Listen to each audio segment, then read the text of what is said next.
though. So Tim Pool has done a PragerU video that is now being served up as an advertisement too. It's not enough to just upload it. You got to force it down people's throats. And it's just some advice, this is a little bit of a bit of an insincere populism. I think maybe we might have been alluding to. Paved worker bees to reach their quarterly targets. The government that takes half your income and then wastes it. I'm here to tell you that there is another way. I know, because I'm living it. I dropped out of high school at 14. I worked minimum wage jobs when minimum meant something, as in next to nothing. I lived out of my car and camped in. And yet, wait, yeah, okay. I'm sorry to pause it. How old is Tim Pool? Yes, good question. Look that up. Because the minimum wage famously hasn't been changed since the mid 2000s, right? Okay, how old would he need to be for that to make sense? Like maybe 55. He's 37. So the last time the minimum wage was changed was the final shift upwards was in 2009. But that was part of a gradual shift that started in 2007. Right. So 37.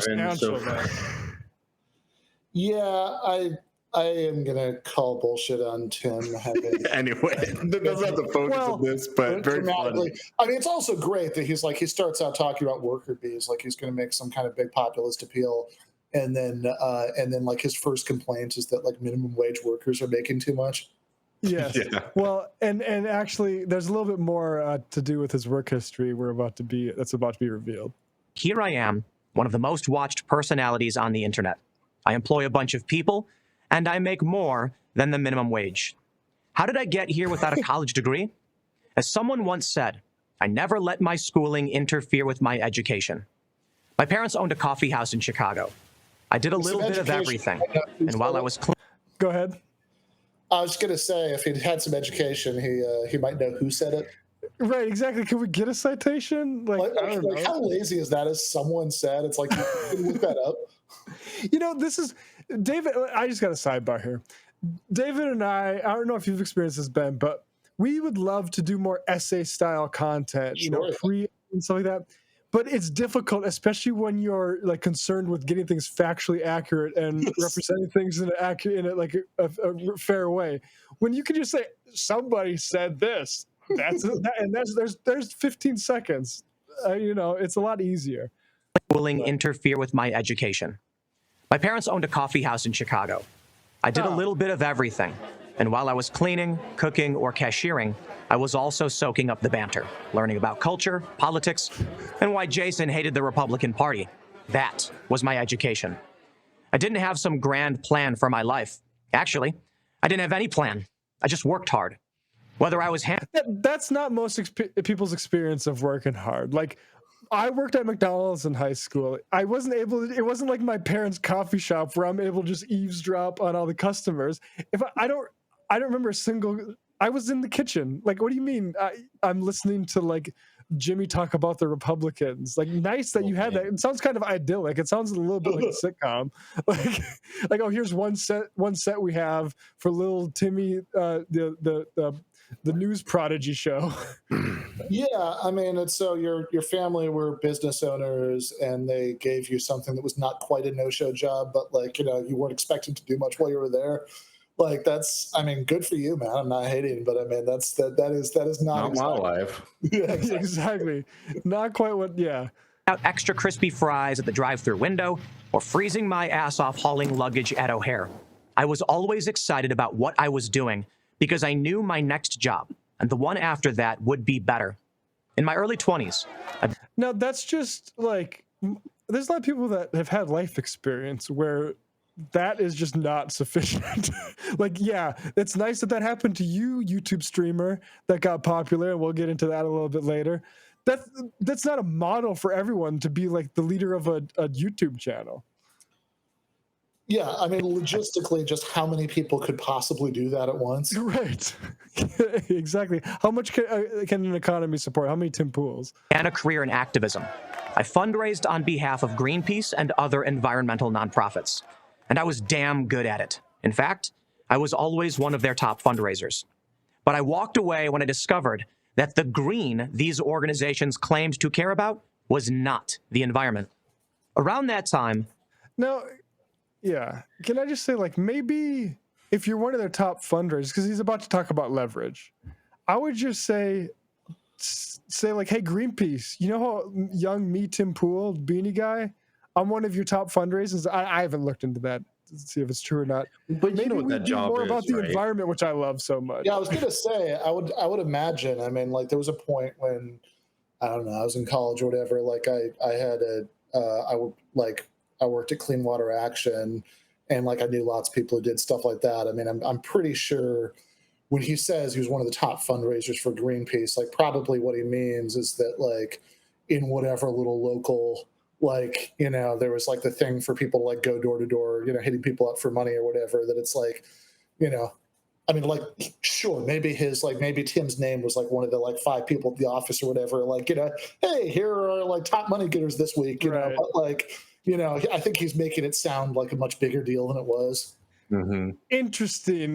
Put a pin in that. Maybe inflating certain experiences for the sort of way that they look. That's an interesting observation, Ben. We'll continue a little bit more with this video. on the internet about something called Occupy Wall Street. The plan was for thousands of people to storm the streets of New York because they felt that the rich were being bailed out during an economic crisis they caused. Meanwhile, the middle class and the poor were being crushed. It seemed interesting, so I thought it was worth checking out. I bought a round-trip bus ticket. I do think it's interesting, the anti-Wall Street and how they sort of get through that part in a PragerU video. Like there was the emphasis that they thought, but you know, there's not a whole lot to disagree. If I didn't know this was Tim Pool and PragerU, that little clip I'd be like, not too much to object to there, but anyway. Bus ticket to New York, planning to stay there for a week. I stayed 6 years. Multiple times a day, I would live stream and post photos of what was happening. When the epicenter of the protest at Zuccotti Park was raided by the police, I began what became a 22-hour straight live stream. Time magazine picked up my story. My career in media had officially begun. I was receiving phone calls, emails, book offers from every media organization you can probably. So, yeah, I mean, I don't know how much more of this video will play. I'll just say, just on the Occupy Wall Street thing, Robert Skvarla, who's been on the show, talk about the church committee. But, you know, Go ahead. I don't want to fixate on this too much. But as Comrade Narrative Dude says, I wish I would have had time for activism, but I was taking a full load and working 2 rotten jobs. Right. It was never a great job, just survival. Right? There's something a little incongruent about our friend here being this like working class hero, just working minimum wage jobs and just getting by. And then also, hey, I like I went to New York for 6 years and live streamed for 22 hours a day. Yeah, that sounds like somebody who's not struggling financially. You know, you could just like pick up whenever and you know, like put everything down and go like hang out all day taking, you know, videos with your phone. Also, I would just note, like, I mean, I was thinking about what Matt said about how that like one little part sounded fine in isolation, and it does, right? But I do also think it is telling that when he's remembering that, he frames it like the only thing people were mad about was the bailout. Right. Yeah. Good call. Well, and it's might be shocking to us, but I feel like there's a whole new generation of activists that weren't there for Occupy Wall Street. That's true. And might not really know what Tim is talking about when he says, like, I was there for Occupy. And I would just recommend an article by Christopher Robbins in The Gothamist, because I remember Occupy and I remember this happening. And I remember Tim Pool. Update, is OWS live streamer snitching or reporting? In our coverage of last night's Occupy Wall Street march, we noted that a mass protester struck a man operating a camera that was live streaming. That man is Tim Pool, well known and extremely divisive documenter of Occupy Wall Street. Pool records everything he sees, including protesters releasing the air out of tires of LAPD squad cars during the eviction of Zuccotti Park last night. Poole's presence was especially significant considering the aggressive tactics of some of the protesters. So it's just an article about how basically, and I think that one of the questions here is interesting in the update. But why act alone? Why not form a group like OWS, NYC, or Occupello? Quote, I do have a team, but the reason I'm mostly independent is that I don't want accusations of bias from either side, from like the Wall Street side or the occupier side, I guess. But I would just police or the occupiers. Right, exactly. Two like sides, just, right? I'm just here for the news, and that's why maybe. And Tim Pool talks a really tough game about psyops and stuff now, like the right does. But when we talk about like, why does Time like this guy? Is it maybe because he's the one saying, I'm the independent one, that I don't want to be seen on the side of the activists or the cops. I'm here just to be objective. And, there's other insinuations that maybe he's getting tipped off by the cops on certain things. I don't know enough about that. That's alluded to in this Gothamist piece, though. Just food for thought. Yeah. And I mean, I don't know. I mean, I've got, I think that there's like lots that was not great about Occupy that's worth learning from, but it is also just really funny listening to that, because every time I've ever heard Tim talk about Occupy, he always wants to sort of portray himself like an activist. That's his, oh, you think I'm a right winger? Well, let me correct you, like street cred. That like he started out with Occupy, but it's like, well, if he's also he's also filming people while they're with their like faces unblurred while they're putting air out of cop car tires, and and doing a victory lap at the time about how unbiased he is, that it's like, I mean, whatever. I mean, if you're fine, like if you're doing something in public, there's always the danger, reporters going to see it, but like that does that does not sound like somebody who's like even kind of sort of an activist to me. Right. Yeah, exactly. Let's just be clear about where he's positioned himself. And, you mentioned the whole talking about your resume thing. So, I mean, first, I just want to share, like, this is what the thumbnail is keep working and then work harder. But sounds like he does want people to be worker bees. Exactly. Like it's too contradictory to almost require elaboration with regards to that. But there's also this tweet here that he posted a while ago from launching Vice News, being regularly inside ABC News HQ in NYC, to now running several independent businesses. I tell you this as an involved expert and insider, as a member of ONA, I'm not sure what that is, and past speaker at Columbia, NYU, and ONA events. Now, I went to NYU. In fact, I was in the class that Tim is alluding to there. That class, and to bring this full circle, the compact, Lyle Leibovitz was my professor in a class. I wonder if Tim would want to be public with what the name of that class was, because it was a good class. And I frankly took Lyle Leibovitz classes a lot because he was an easy teacher and a good syllabus. But that class was video game theory. It was called Video Game Theory, and there was some interesting stuff. We got into, I think, Johann Heisenha's Homo Ludens, and some interesting stuff in that class. But probably the biggest waste of money in what was an expensive class, because again, remember, this is NYU, and I did the math when I was going there, and I'm like, oh shit, I need to go to every one of these classes because I'm paying about a PlayStation 4 for each one of them every week. So Tim Pool came and he brought out his backpack with, field equipment, and it's like fucking external battery packs and cameras. And it's like, that's pretty impressive. You definitely couldn't have been able to figure that out on your own. I mean, I'm pretty sure I can figure out like that I need external battery packs. Forget to bring your snacks. Yeah, right, exactly. And like, and then it was like, and then platitudes about technology and like, oh man, technology is really changing everything, and things aren't ever going to be the same. And so and so I shared that today. I tweeted out this tweet, and I've tweeted this out a number of times, but it's funny, like sometimes you have when an it audience. Catches. I repeat this often, but Tim Pool once guest lectured my media studies class at NYU. The cost $400 class session.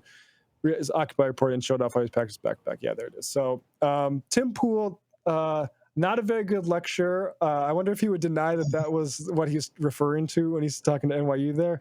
I imagine that was it. And, you know, yeah, I don't know. It's very, I mean, it's very funny. self-aggrandizing. I mean, you know, Yeah. it is such self-aggrandizing.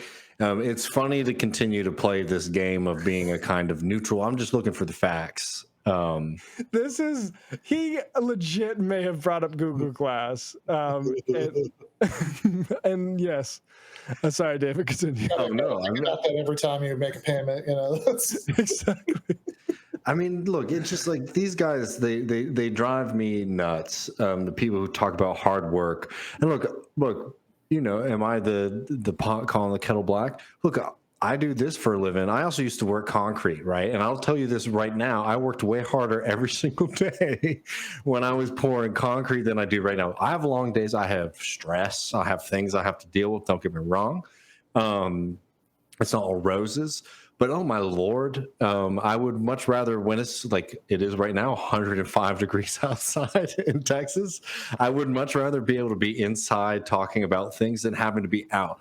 And the reason I bring that up is because what's so disgusting to me about all of these people is that when they say, oh, work hard, work harder, et cetera, et cetera, et cetera, they're acting, one, as if like this is like a model or a strategy for like the entirety of society, which is ludicrous for all the reasons we put out.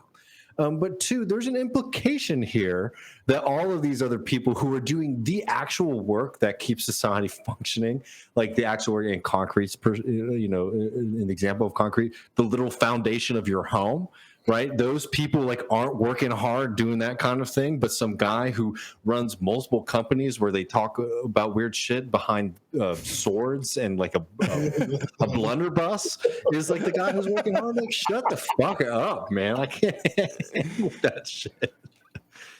yeah, exactly. I mean, the thing is like when he alludes to that working at his parents' cafe, like I worked at McDonald's in high school, and the thing that was very apparent to me was I'm on the track of I'm leaving here to go to college. Not everybody is. And the people that get stuck in shit like that, like they deserve a lot more than they get. You know, I will just say this as like somebody like the first in my family to go to college, and I know I'm not unique in that here, but like first in my family to go to college from an area, like because people know I'm from Austin, but I went to high school in South Carolina, like incredibly depressed area. Yeah. Like not only the first one in my family to go to college, but like in the neighborhood that I lived in, like the only one, you know, and we're not even talking about tech school or community college or anything like that. The only one who got out, right? And I always have this bullshit antenna on my head when I hear people talk about their like summer jobs or something like that. And like, you know, and I'm not trying to take that away from anybody, but I do like really hate when people go on about it as if like, oh, they came from whatever. It's like, no, that's not true. And also for me, as you're saying, Matt, right, when I'm working those kind of things, right, it took me a little while to get things together and get to school. But like when I was working certain kind of jobs, or even when I was working when I was in college, right, I had this kind of sense like, well, this is for now.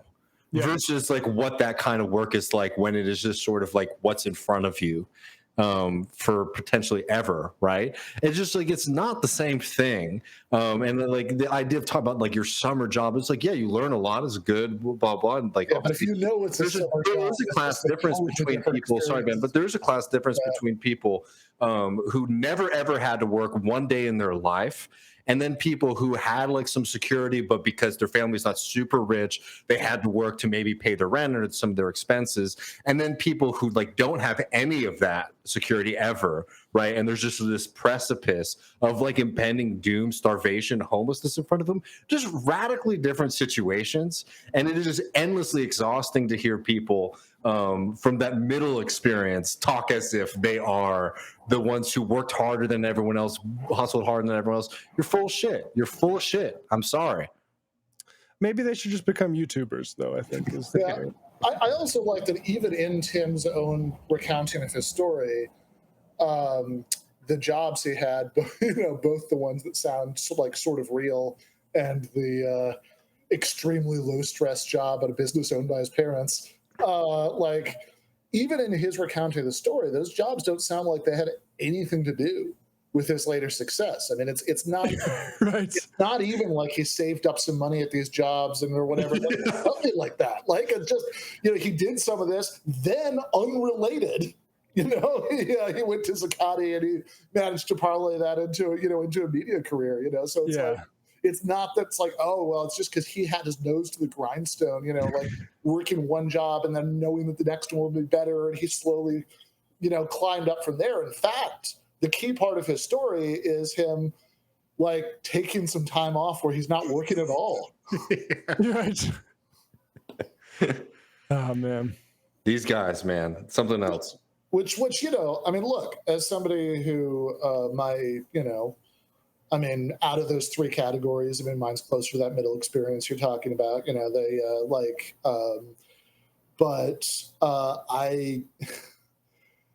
I mean, I will say, I mean, like the jobs that I, you know, like, I mean, like, God, like the last year of college, I was, like, yeah, I was working at Meyer, which for people who don't know the upper Midwest, that's like, it's like Walmart-ish, right? You know, kind of grocery store chain. And, you know, for a while, like, you know, like my last semester, I had like 2 classes to take to graduate. So I was like doing that all the time. And I was like every day of the week for like a long time, for months, you know, I was like either working there or in class or both.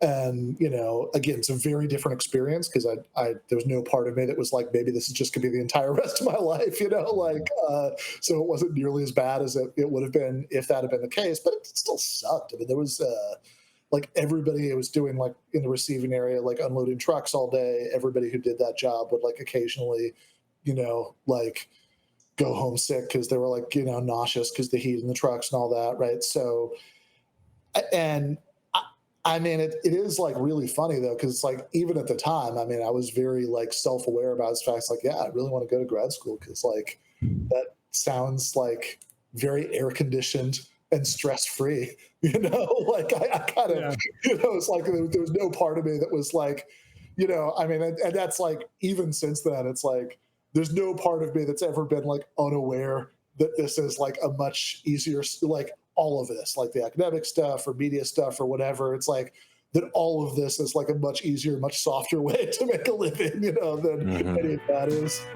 Right.